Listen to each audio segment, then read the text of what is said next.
Bonjour à tous, gentes dames et gentilshommes, vous qui me suivez. Tout d'abord, j'espère que vous allez bien, que vous avez passé un bon mois de septembre. Donc, je viens vers vous pour vous donner les horoscopes du mois d'octobre. Pour ceux qui ne me connaissent pas, je m'appelle Marie-Thérèse, je suis médium et voyante et je suis là pour faire ton horoscope pour ce mois d'octobre. Donc, on va voir ensemble. Je vérifie qu'est-ce qui se passe pour vous. Vous allez voir, c'est différent de d'habitude. Comme j'étais en vacances en septembre, peu de temps pour faire ces vidéos, donc je vais faire une grande vidéo auquel je vais me marquer le timing à chaque signe. Ok, donc vous aurez quand même votre horoscope pour ce mois, un petit peu différent que d'habitude, plutôt que de faire chaque vidéo ainsi. Qu'est-ce que je voulais dire? Merci tout d'abord à tous mes fidèles abonnés qui me suivent sur cette chaîne. Merci de votre présence. Alors je ne sais pas si au montage je ne couperai pas les signes, on va voir ça après, si c'est facile pour moi de faire cette présentation et après de mettre les signes par signe, on va voir. C'est pour avoir moins de travail parce que je ne pourrai pas, question de temps, avec la reprise d'activité. Merci à tous mes fidèles abonnés, comme je le disais. Merci à toi si tu viens de passer sur cette chaîne YouTube ou par le biais de Facebook où je dépose ces vidéos. Merci de ta présence. Et si tu veux aller plus loin sur cette chaîne, il te suffit de cliquer s'abonner en bas des vidéos afin de recevoir une notification dès que je publie un contenu. Si tu as aimé le contenu qui va dérouler, pourquoi pas y mettre un pouce ou un j'aime. Allez, on y va, c'est parti pour les Capricornes, les Verseaux, les Poissons, les Béliers, les Taureaux, les Gémeaux, les Cancers, les Lions, les Vierges, les Balances, les Scorpions et les Sagittaires. Bon, ça, c'est avec le petit oracle de mon ami Bernard, qui est imprimé. Alors, je vais mettre toutes les cartes, je pense, comme ça on sera tranquille, et après je vous décris votre tas. Allez, on y va. Bélier, Verseau, Poisson, Poisson, Bélier, Taureau, Gémeaux, Cancer, Lion, Vierge, Balance, Scorpion, deuxième partie, voilà, deuxième partie de jeu. Alors, on va aller là aussi, les deux. Verseau, Poisson, Bélier, Taureau, Gémeaux, Cancer, Lion, Vierge, Balance, Scorpion, Sagittaire. Je vais mettre. Tiens, je vais mettre ça. Alors, avance, je vais mettre dans le jeu. 1, 2, 3, 4, 5, 6, 7, 8, 9, 10, 12. Alors, quand je vais essayer de jeu que je vais faire, vous allez voir que ça représente ce que ça représente. Alors, pour le tas Capricorne, pour le tas Verseau, pour le tas Poisson, pour le tas Bélier, pour le tas Taureau, pour le tas Gémeaux, pour le tas Cancer, pour le tas Lion, pour le tas Vierge, pour le tas Balance, Scorpion et Sagittaire. Donc, c'est déjà pas mal. On va bien détailler vos paquets et on va voir qu'est-ce qui se passe pour vous. Si j'ai besoin de compléter avec des cartes, je le ferai. Maintenant, on va laisser. Ah, je mettrai peut-être une carte de l'oracle sacré des chakras après. Allez. Pour le moment, on va se concentrer sur le tas des. Allez, on y va pour les Béliers. Donc, le Bélier, tout feu, tout flamme. Le Bélier, peut-être que, voilà, dès qu'il y a quelque chose, il s'emballe un petit peu trop vite, avec spontanéité, volonté, fougue, dynamisme et audace. Si vous avez toutes ces qualités, tant mieux. Si vous ne les avez pas, vous pouvez les avoir et il faut les travailler, tout simplement. On a le printemps. Qui dit printemps dit renouveau. Début d'une relation, puisque au printemps, on a des petits bourgeons qui se forment et on débute quelque chose. En termes de travail, ça peut être un travail peut-être saisonnier qui arrive à vous durant ce mois d'octobre. Alors, on peut retrouver justement avec la carte 35 une belle stabilité. D'accord ? Si c'est un travail que je vous ai parlé, c'est même pas un travail temporaire, vous allez vers un travail à longue durée, puisque ça annonce un CDI. Peut-être que vous étiez... Alors, peut-être que justement vous avez ce renouveau par rapport au boulot, ça peut toucher le boulot. Avant, c'était plus ou moins pas stable. Là, vous allez trouver un confort avec un boulot en CDI qui, en tous les cas, un contrat à long terme. Moi, je vois du long terme là. Si ça concerne une relation, pareil. La relation ira beaucoup plus loin. D'accord? Si vous avez des conflits de santé, on retrouve une stabilité, on retrouve un confort dans notre santé. Tant mieux.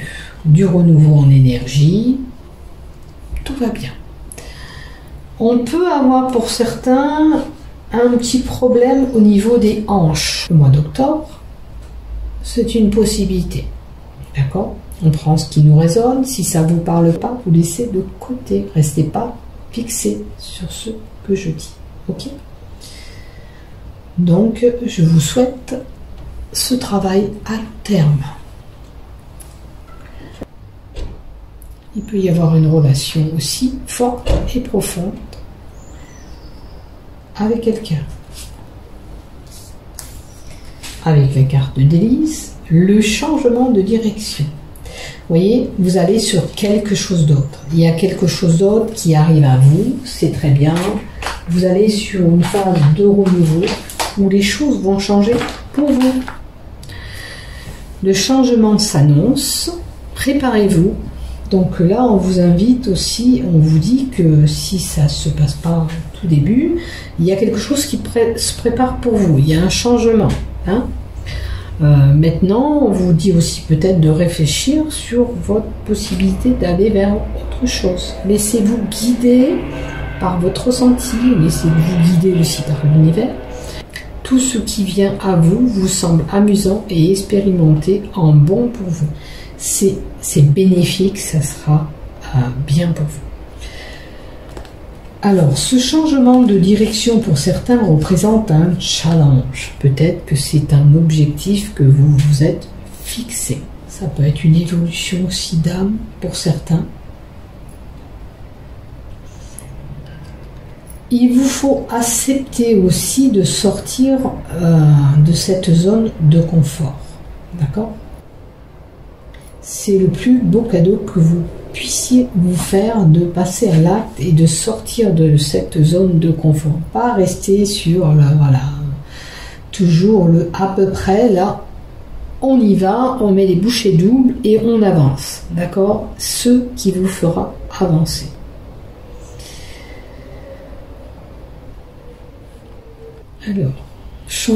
Alors, accepter de sortir de cette zone de confort est le plus grand cadeau que vous pouvez vous faire.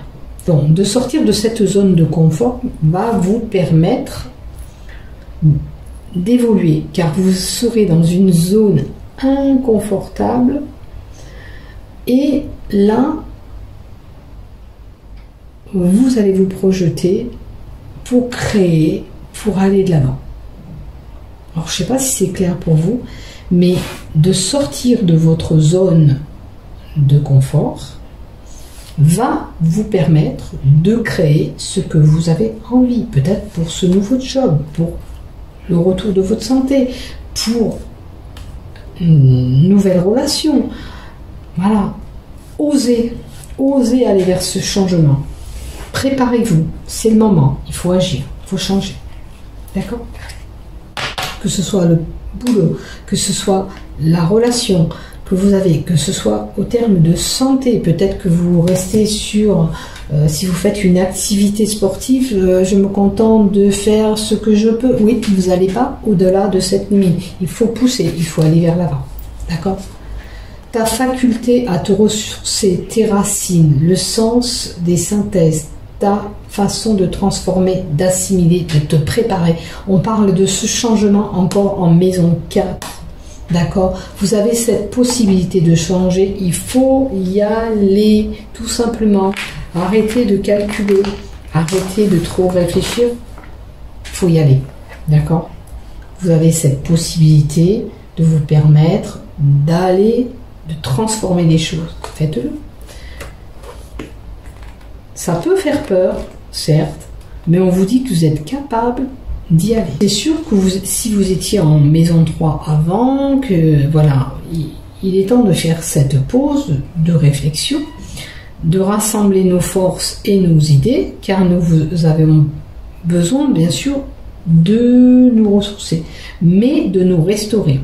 Nous puisons ces racines, une scène régénératrice, afin de nous préparer sur le prochain défi.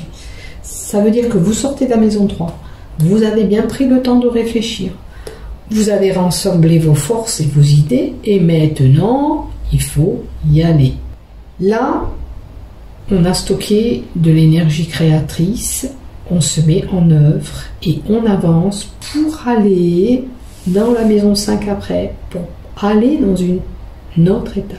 Maison 4, là, ici, on représente le foyer. Alors, la préparation au foyer, ça peut être la préparation aussi au niveau du repas, du repos. Aussi, quand on est fatigué, on se repose pour voilà, avoir notre temps à nous, pour faire autre chose après. Vous voyez, on se met en action après, on trouve ce temps de repos pour nous permettre d'aller vers autre chose. D'y trouver aussi, si on a besoin, cette guérison. Hein, si ça concerne des gens qui ont des problèmes de hanche, on se repose pour aller vers l'avant. D'accord? Donc, on est en gestation sur un projet, sur ce renouveau. D'accord? Si ça ne se passe pas vraiment au mois d'octobre, vous y réfléchissez pour avoir ce renouveau, pour avoir cette gestation de projet. Mais en tous les cas, moi, le changement est là pour vous, ça avance. D'accord? Allez, on continue. En octobre,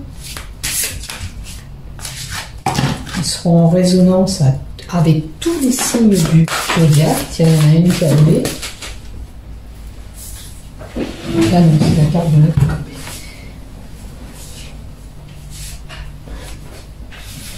Non, c'est une carte qui s'est échappée. Non, c'est d'ici. Bon, écoutez, c'est une carte qui est venue sur le jeu, donc on la prend en compte et elle abandonne. Donc, ils vous font peut-être abandonner une personne ou abandonner, comme l'alimentation pour cette personne-là, ce système d'alimentation que vous avez, parce que ça ne vous correspond plus. Ou une personne, ou une situation, ou un travail, on abandonne quelque chose qui ne nous est pas peut-être bénéfique. Alors, la carte du chakra, s'il te plaît.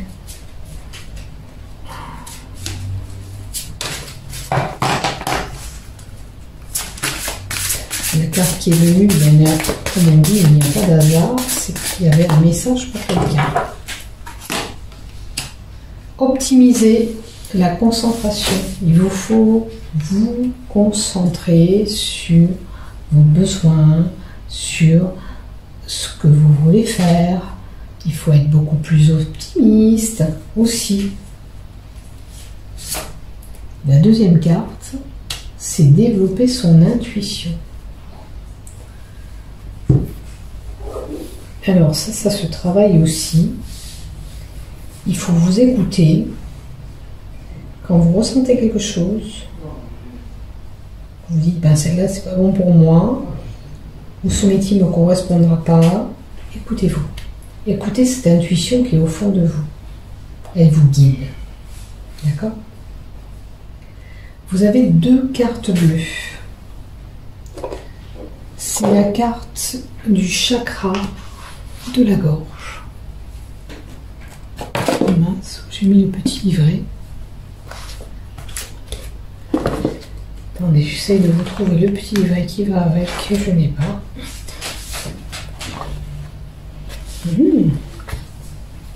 Qu'est-ce que j'en ai fait?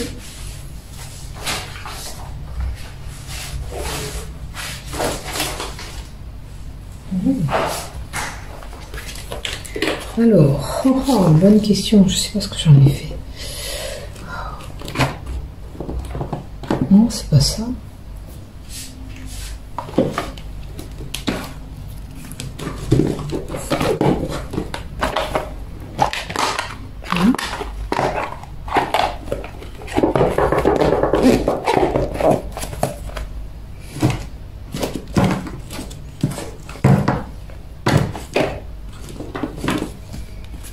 Non, c'est possible.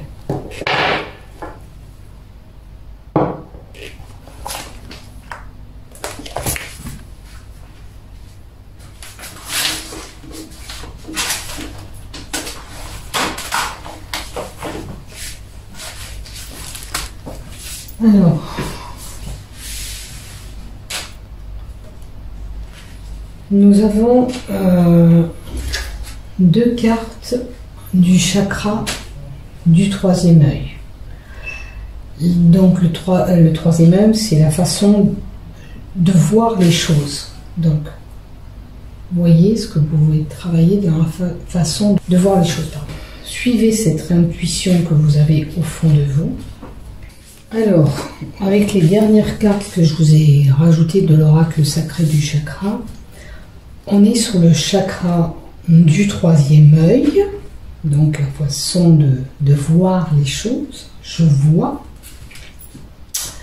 Alors, comment je dois voir les choses par rapport à cette abondance? Posez-vous la question. Le fait de recevoir ou de donner les choses. Il faut optimiser votre concentration avec la carte 37. On vous dit que l'énergie de votre chakra du troisième œil ne fonctionne pas correctement. Vous pouvez être amené à ressentir des baisses de concentration. Votre esprit, apparemment, il est confus, embrouillé. Et vous avez du mal à vous organiser comme il faut. Vous n'avez pas les idées claires. Donc vous pourriez rencontrer au mois d'octobre, nous pourrions tous rencontrer au mois d'octobre, parce que ça nous est concerné, des troubles de mémoire, on ne sait plus où on a mis les choses, etc. Vos guides vous confirment que vous aurez besoin prochainement de vous concentrer, ou pour régler un problème, peut-être, ou sur une situation qui vous tracasse, afin d'améliorer cet objectif que vous êtes fixé ou ce problème. Vous pouvez être amené à demander cette concentration et vous faites l'affirmation « Je suis totalement, pleinement concentré ». Je suis totalement, pleinement concentré. Essayez de vous aider avec l'énergie de cette carte à être concentré, de vous concentrer sur chaque tâche comme il se doit. Okay. Là, on vous dit aussi qu'il va falloir développer cette intuition. D'accord? Le troisième œil, c'est la façon de voir les choses. Alors, vos guides vous encouragent à vous écouter davantage et surtout votre intuition qui doit vous emmener à tel endroit ou vers telle personne, etc. On peut vous amener notamment concernant une situation à des questionnements, à des doutes. Vous avez ce potentiel, on vous dit, intuitif, il va falloir vous en servir puisque vous ne vous rendez même pas compte que vous avez cette intuition. À moins que vous êtes vraiment réaliste et que vous l'avez vu. Après, qu'est-ce que je peux vous dire? Après, vous savez si vous êtes... peut-être que des fois, vous vous rendez compte que vous avez dit telle et telle chose en suivant cette intuition et ces choses se sont révélées. Donc, mettez pas en doute vos capacités intuitives. Si vous voulez accroître les capacités de clairvoyance, de la façon de voir les choses, vous pouvez faire la même chose que la première carte, cette affirmation pour développer cette intuition. Je fais confiance à mon intuition ici et maintenant. Je fais confiance à mon intuition ici et maintenant. Les affirmations, vous devez les répéter 2 fois. D'accord? Et ça va vous aider à changer la façon de voir les choses, la façon d'être beaucoup plus intuitif aussi, puisque si c'est la carte de l'intuition. vous demandez l'intention, vous mettez l'intention d'émettre ces intuitions. Si vous êtes réaliste, vous le savez, tant mieux. Si vous ne le voyez pas, aidez-vous à faire développer cette intuition avec cette information. Voilà mes chers amis, je vous souhaite un bon mois d'octobre. J'espère que ce petit tirage d'horoscope vous aura plu. C'est différent, mais il fallait que je le fasse quand même, puisque c'est le retour des vacances, moins de temps, reprise d'activité, il y a du boulot. Je vous embrasse, prenez soin de vous et n'oubliez pas de changer la façon de voir les choses. Suivez cette intuition qui est au fond de vous. Bisous, bisous, je vous aime. Bisous, bisous, je vous aime. Prenez soin de vous.